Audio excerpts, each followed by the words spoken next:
much for sharing a little bit of yourself with the rest of us. That's mushrooms. Yes, I love it. as I picture you all as mushrooms. In terms of the goals for the Icebreaker, you did exactly that. You let us in a little bit on who you are and where you came from, and I loved how you shared that you're not new to speech, but in English it is, right? And one of the things that Helen asked me to look for was like use of grammar and some of those things. So I will incorporate that in my evaluation.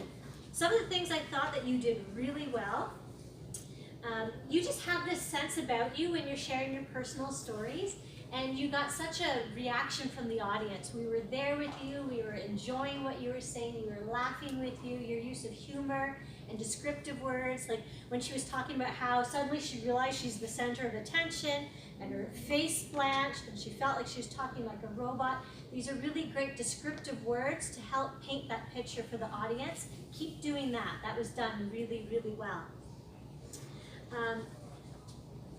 One of the things that, again, as you're developing, right, I loved how you had already had it memorized. You didn't have to, but you did. So that helps you speak a little bit more from the heart, which helps you connect with your audience. As you get more comfortable up here, there was a little bit of holding onto your hands, which is normal as we get nervous. So just start to relax a little bit, and then that way when you do gesture, right, it's a little bit more natural, a little bit bigger than when it comes from here.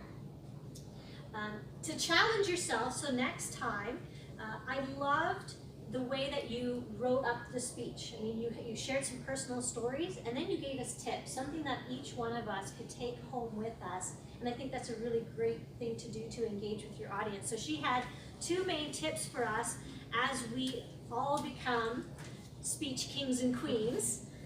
And that was to not focus on the audience reaction, right? To speak like you do with an old friend. I really liked that one. And also, don't compare to others, just keep trying to be better in yourself. So with that, I thought maybe just tweaking your title a little bit, instead of steps to be a speech queen, maybe it would be tips, because you gave us tips rather than steps in the process. I enjoyed how your conclusion wrapped back to the beginning, how you mentioned that, being a speech queen. So next time, I'm going to suggest two things. One is pause a little bit more.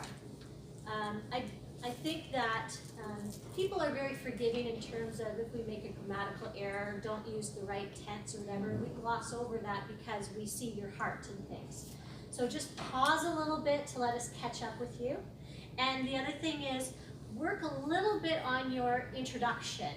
I felt like you repeated your title, you had the fellow Toastmasters.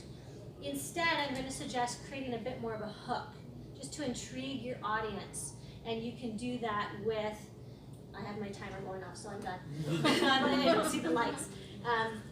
So just to get your audience with you first, right, before you do the fellow Toastmasters and that sort. So that would be a writing tip for you. And with that, I will change. Thank you, Lisa. Yes. Thank you so much.